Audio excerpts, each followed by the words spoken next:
24 നിന്ന് മമ്മൂട്ടിയെ കണക്ട് ചെയ്യണേ. എന്നിട്ട് ചോദിക്ക് നാണമുണ്ടോ മിസ്റ്റർ എന്ത് പ്രഹസനമാണ് സജി. അഖിൽമാരോർ തൃക്കാക്കരയിൽ 2 മാസം അങ്ങനെ പുറത്തു വന്നു. എന്താ രാമേന്ദ്ര പ്രശ്നം? പ്രശ്നം പറഞ്ഞാൽ ഭയങ്കര തമാശയാ. ഞാനേ ചിന്തോയെ പോലുള്ള ആൾക്കാർക്ക് സീറ്റ് കിട്ടണമെന്ന് ഒരുപാട് ആഗ്രഹിച്ചതാ. സൂചിപ്പിക്കില്ലേ ഞാൻ നാരങ്ങോളത്തിൽ വീണു. അതുപോട്ടെ ഞാൻ നാരങ്ങോളത്തിൽ അതല്ല ഉദ്ദേശം. എന്റെ അഖിൽ ഏതിലും ഒന്ന് പറ. പറഞ്ഞോട്ടെ ഒരു മിനിറ്റ് പോവല്ലേ കാശ്മീർ പറഞ്ഞോട്ടെ. ഒന്ന് പറഞ്ഞോട്ടെ. ഏത് ഒലക്ക പ്രത്യേകത? പറയാം. 2021 എന്റെ ഒരു സിനിമ ഇറങ്ങി, ഒരു താത്വിക അവലോകനം. 3 രാഷ്ട്രീയ പാർട്ടികളെ എതിർത്ത് ഒരു സ്വതന്ത്രം ജയിക്കുന്ന സിനിമയാണ് ഞാൻ എഴുതിയത്. എഴുതിയ സമയത്ത് ഞാൻ സാബു ജേക്കബിനെ വിളിച്ചു. അങ്ങ് മുന്നോട്ട് വെക്കുന്ന 3 രാഷ്ട്രീയ പാർട്ടികളെയും തള്ളിപ്പറയുന്ന ഒരു കാഴ്ചപ്പാട് തന്നെ പിന്തുടരുന്ന ഒരാളാണ് ഞാൻ.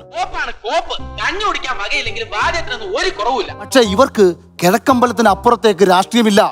ഇവരുടെ രാഷ്ട്രീയം വ്യാപിപ്പിക്കാൻ ഇവർക്ക് യാതൊരു ഉദ്ദേശവുമില്ല. അല്ലെങ്കിൽ ഞാൻ 2021 എന്റെ പൊന്ന് ഹാഷ്മി ഒരു കാര്യം പറയുന്നു, ഒന്ന് കേട്ടിട്ട് മറുപടി പറ. അത് കണ്ടിട്ടാണോ താങ്കൾ പോയി മത്സരിച്ചത്? ഈ രാജ്യത്തെ മനുഷ്യരെ ബാധിക്കുന്ന ഒരു വിഷയത്തിലും രാഷ്ട്രീയം പറഞ്ഞിട്ടില്ല. ഇല്ലല്ലോ. അങ്ങനെയുള്ള ഒരു സാബുവിന്റെ രാഷ്ട്രീയ പാർട്ടിയുടെ ആശയത്തിൽ ആകർഷണമായി പോയി എന്ന് പറഞ്ഞാൽ അത് ആമാശയ രാഷ്ട്രീയമാണ്. 40 കോടിയുടെ വീതം കിട്ടില്ല, 3 കോടി രൂപ പദവിയും പണവും അല്ലാതെ എന്താ നിങ്ങളുടെ പ്രശ്നം? അവരുടെ വ്യക്തിത്വം, ദ്വന്ദ്വ വ്യക്തിത്വം, പൊസഷൻ സ്റ്റേറ്റ്. എനിക്ക് ഈ നാടിന് എന്തെങ്കിലും ചെയ്യണമെങ്കിൽ സത്യത്തിൽ നിങ്ങൾക്ക് എന്താ? നേരത്തെ പറഞ്ഞു പദവി പദവി ഇല്ലാതെ പ്രവർത്തിക്കും. ഇപ്പൊ പറയുന്നു പദവി വേണം. എനിക്ക് പദവി വേണമെന്നേ. ഗുളിക ഓടിക്കേണ്ട സമയമില്ല. ഗാന്ധിയും നെഹ്റുവും പട്ടേലും അംബേദ്കറും അല്ലെങ്കിൽ കരുണാകരനും ഉമ്മൻചാണ്ടി രാഹുൽ ഗാന്ധി ഒന്നും ബിഗ് ബോസിൽ പോയി രാഷ്ട്രീയക്കാരായതല്ല. അവരൊക്കെ ജനങ്ങളുടെ ഇടയിൽ പ്രവർത്തിച്ചത്. സൗകര്യം പോലെ നിലപാട് മാറ്റി പറഞ്ഞ് പണത്തിന്റെ പങ്കുപറ്റാൻ കിട്ടാതെ വന്നപ്പോ വഴക്ക് കൂടി പുറത്തു വന്നു. ആഴ്ചയിൽ പാർട്ടി മാറി, മഴക്കാർ മാറുമ്പോ മുന്നണി മാറുന്ന പരിപാടിയല്ല. മനസ്സിലായില്ലേ? സന്ദീപ് വാര്യർ ഏത് പാർട്ടിയിലായിരുന്നു? സന്ദീപ് വാര്യർ വന്ന് കോൺഗ്രസിൽ വന്നിട്ട് കോൺഗ്രസിൽ ഉറച്ചു നിന്നു.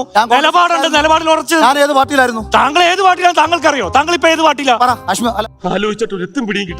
ജിൻഡോ പറയുന്നേ. താങ്കൾ ഇപ്പൊ മാറുമെന്ന് എനിക്കറിയില്ല. മെസ്സേജ് ഇട്ട് പാർട്ടി മാറിക്കളി. ഞാൻ ഏത് പാർട്ടിയിലാണ്? താങ്കൾ ഇപ്പൊ വേണമെങ്കിൽ മെസ്സേജ് ഇട്ട്. ഞാൻ ഏത് പാർട്ടിയിലായിരുന്നു? ഏത് പാർട്ടിയിലാണ്? മാറി വന്നു. ഞാൻ എവിടുന്ന് മാറി വന്നു? എടാ നീ ശരിക്കും മണ്ടനാണോ അതോ മണ്ടനെ പോലെ അഭിനയിക്കാണോ? താങ്കൾ ഏത് പാർട്ടിയിലാണ്? ആർക്കും അറിയില്ല. ഏത് പാർട്ടിയിലാണ്? അറിയത്തില്ല. എന്നോട് ചോദിച്ചു. താങ്കൾക്ക് അറിയാത്ത കാര്യം താങ്കൾ എന്നോട് ചോദിച്ചു. ഞാനത് ചോദിക്കരുതായിരുന്നു.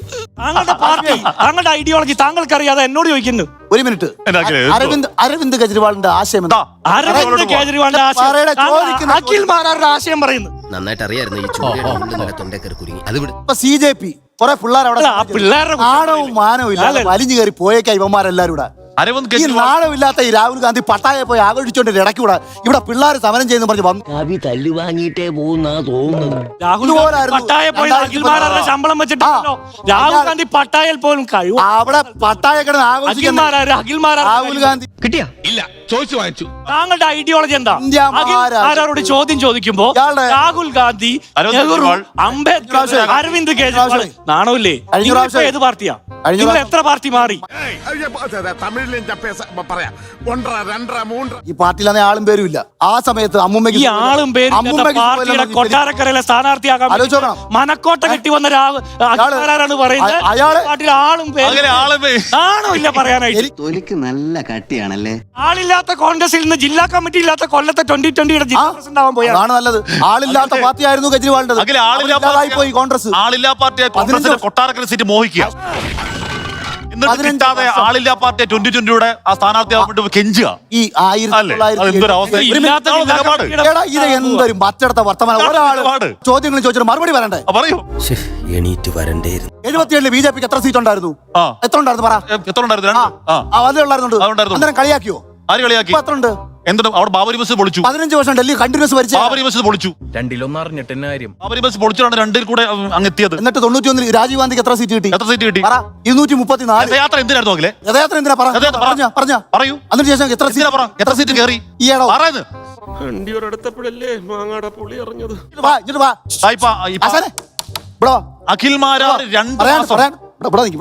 അഖിൽമാരോർ തൃക്കാക്കരയിൽ 2 മാസം അങ്ങനെ പോയാൽ എങ്ങനെയാ? ഇവിടെ വന്നിട്ട് പുറത്തു വന്നു. ആഷ്മി ഇവിടോട്ട് വന്നില്ല. എന്തോന്നാടോ ഇത്? എവിടെ നിന്ന് കിട്ടിയോടോ ഈ ഉണ്ടാക്കണേ? നിലപാടില്ലായ്മയുടെ അപ്പോസ്തലാവുന്നു. ചോദിക്കുമ്പോൾ അരവിന്ദ് കെജ്രിവാൾ, ആഷ്മി. സീതാറാം കേസരി, സോണിയാഗാന്ധി, ഇന്ദിരാഗാന്ധി നിലപാട് മാറ്റം പറയുമ്പോൾ ഗാന്ധി മാറ്റിൽ ചോദിക്കുന്നത് പേര് അടിച്ചു മാറ്റിയോ? നാവിട്ടടിച്ചിട്ട് പോട്ടെ. എല്ലാ കാലം പറ്റിക്കാൻ പറ്റും. ഇന്ദിരാ കമല നെഹ്റു നല്ല പേര് തന്നെയായിരുന്നു. പക്ഷെ ഇവർക്കൊരു നാണക്കേട്. നെഹ്റു എന്ന് വെച്ചാൽ കൊള്ളത്തില്ല. ആണോ? അതെ, ഇന്ദിരാ കമല നെഹ്റു എന്ന് വെച്ചാൽ ജനം അംഗീകരിക്കത്തില്ല പോലും. എന്താ നെഹ്റു അത്ര മോശക്കാരനായിരുന്നു? അയ്യോ അവന് കിട്ടിയതൊന്നും പോരാ. അഖിലിന് മാരാർന്ന് ചേർക്കാമെങ്കിൽ ഇന്ദിരയ്ക്ക് എന്റെ ജാതിയതാ. ചേർക്കാം. അത് എന്റെ ജാതിയതായിരുന്നു. നിങ്ങൾക്ക് ജാതി പേര് ചേർക്കാമെങ്കിൽ നെഹ്റുവിന് ഇന്ദിരയ്ക്ക് അതിന്റെ ഭർത്താവിന്റെ പേര് ചേർക്കാം. ജാതീയമായ അത് അവരുടെ സ്വത്വബോധം സ്വാതന്ത്ര്യം. എന്നേ ഉള്ളൂ. അത് അവരുടെ സ്വാതന്ത്ര്യം.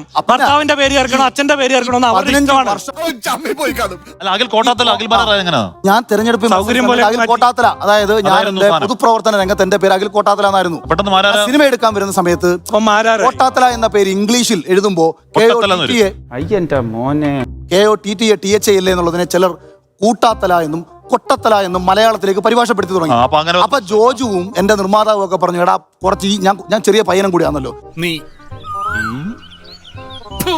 ഈ വലിയ സുകുമാർ അഴീക്കോട് സത്യനന്ദിക്കാട് ഈ കാലഘട്ടമൊക്കെ മാറി ആ. പേരിന് ഒരു ഗുമ്മൊക്കെ വരണം. അങ്ങനെ ഞാൻ ന്യൂമറോളജി പ്രകാരം ഒരു 5 പേര് സെലക്ട് ചെയ്തു. എന്നെ അതിൽ അഖിൽ മാരാർ നോക്കി. ഓക്കെ. അഖിൽ സരസ് ന്യൂമറോളജി പ്രകാരം സ്വന്തം പേര് മാറ്റാം. ആ. ഇന്ദിരാഗാന്ധിക്ക് കെട്ടിയവന്റെ പേരിന്റെ ഇനിഷ്യൽ അല്ല അല്ല, എന്റെ പേരിനൊപ്പമുള്ള കോട്ടാത്തല കൊള്ളത്തില്ല എന്ന് അന്നേരം തോന്നിയത് കൊണ്ടും കുറച്ചുകൂടെ ഗുമ്മ കിട്ടാൻ വേണ്ടിയിട്ടും തന്നെയാണ്. ഈ കോട്ടാത്തല അങ്ങനാണോ അച്ഛനായ നെഹ്റുവിനെ മാറ്റി കോട്ടാത്തല ഗാന്ധിയെ കൂടെ കൂട്ടിയത്? അഖിൽ മാരാറിന്റെ അച്ഛന്റെ പേരില്ലാതെ മാരാറിനെ എഴുതി വെച്ചതിനേക്കാൾ ഭേദാണ് ഭർത്താവിന്റെ പേര് ചേർക്കുന്നത്. എന്റെ അച്ഛന്റെ പേരാ വെച്ചത്. രാജേന്ദ്ര കുമാർ അല്ല അല്ല എന്റെ അച്ഛന്റെ പേര് മാരാറിന് പേരുള്ള അച്ഛന്റെ പേര് മാറ്റി. അല്ല ഒന്ന് അച്ഛന്റെ പേര് മാറ്റി. അച്ഛന്റെ പേര് കോട്ടാത്തലെന്നായിരുന്നു. അഖില് ഇടയ്ക്കിടയ്ക്ക് നിലപാട് മാറ്റുന്നു, ഇടയ്ക്കിടയ്ക്ക് പാർട്ടി മാറുന്നു. എന്നിട്ട് അഖിൽ രാജ്യത്തെ മുഴുവൻ മനുഷ്യരെ ഓഡിറ്റ് ചെയ്യുന്നു. ആദ്യം സ്വന്തം കാര്യം തീരുമാനം.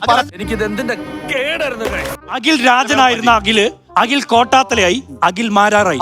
3 വട്ടം പേര് മാറ്റി. അത് ഞാൻ പറഞ്ഞു. ഇന്ദിരാഗാന്ധിയുടെ കല്യാണത്തിന് ശേഷം ഫിറോസ് ഗാന്ധിയുടെ ഗാന്ധി എന്നുള്ള ആ ഇനിഷ്യൽ ഒന്ന് വെച്ചാൽ നിങ്ങൾക്ക് ഇത്ര വിഷമം എന്താ? നിന്നെ കണ്ടപ്പോഴേ എനിക്ക് തോന്നി നേരെ ചുവയുള്ള തന്തയ്ക്കും തള്ളയ്ക്കും ജനിച്ചല്ലെന്ന്. ഇന്ദിരാഗാന്ധി സ്വന്തം അച്ഛന്റെ പേര് ഇടാത്തതിൽ അഖിലിന് പ്രശ്നമുണ്ട്. അതേസമയം അഖിലിന്റെ പേരില്ല. ഞാൻ പറഞ്ഞില്ല. ഏതോ മാരാർ കയറി വരും. നിങ്ങൾ ഇങ്ങോട്ട് ചോദിച്ചപ്പോ ഞാൻ അതായത് അഖിൽ രാജ് എന്ന് പറയുന്ന അഖിലിന്റെ അച്ഛന്റെ പേരുണ്ടായിരുന്നു ഗുമ്മു പോരാന്ന് പറഞ്ഞിട്ട് അഖിൽ മാരാർ പേര് മാറ്റി. ഇത്രയും വലിയ ഗതികെട്ടവൻ ഈ ലോകത്ത് വേറെ ആരെങ്കിലും ഉണ്ടാവും? 24 നിന്ന് മമ്മൂട്ടിയെ കണക്ട് ചെയ്യണേ. എന്നിട്ട് ചോദിക്ക്, നാണമുണ്ടോ മിസ്റ്റർ മമ്മൂട്ടിലോട്ട് പോകണോ? നാണമുണ്ടോ മിസ്റ്റർ മമ്മൂട്ടി? പേര് മാറ്റി ചോദിക്കേ. മഹാത്മാഗാന്ധി, നെഹ്റു, നിങ്ങളുടെ കാര്യം പറയുന്നത് ഈ ഉതുപ്പ് പ്രസിഡന്റിന് ഇതെന്നാ പറ്റിയേ? 17 വർഷം രാജ്യം ഭരിച്ച നെഹ്റുവിന്റെ പേര് വെക്കാൻ മടിയായതുകൊണ്ട് ഗാന്ധിയുടെ പേര് കടം കൊണ്ടുവന്ന. അങ്ങനെയാണെങ്കിൽ സ്വന്തം അച്ഛന്റെ പേര് രാജൻ എന്ന പേര് മാറ്റി കോട്ടാത്തല വെച്ചതെന്താ? അച്ഛന്റെ പേര് മോശമായിട്ടാ ആണോ? എനിക്ക് അങ്ങനെ തോന്നുന്നെങ്കിൽ അത് എന്റെ കുറ്റമല്ല. അഖിൽ മാരാർ പേര് മാറ്റും, അഖിൽ മാരാർ നിലപാട് മാറ്റി കളിക്കും. എന്നിട്ട് ബാക്കി ആൾക്കാരൊക്കെ ഇങ്ങനെ മോറായി നിൽക്കണം. അച്ഛന്മാർ പേരിന്റെ ഭാഗത്ത് ഭർത്താവിന് പേര് ചേർക്കാൻ പാടില്ല. അതേ അഖിൽ മാരാർ അച്ഛന്റെ പേര് ഗുമ്മു വരാൻ മാരാർന്ന് മാറ്റും. അഖിൽ മാരാർ ഇതാണ് നിലപാടില്ലെന്ന് പറയുന്നത്. ഇത്രയും മതിയോ അതോ ഇനിയും വേണോ?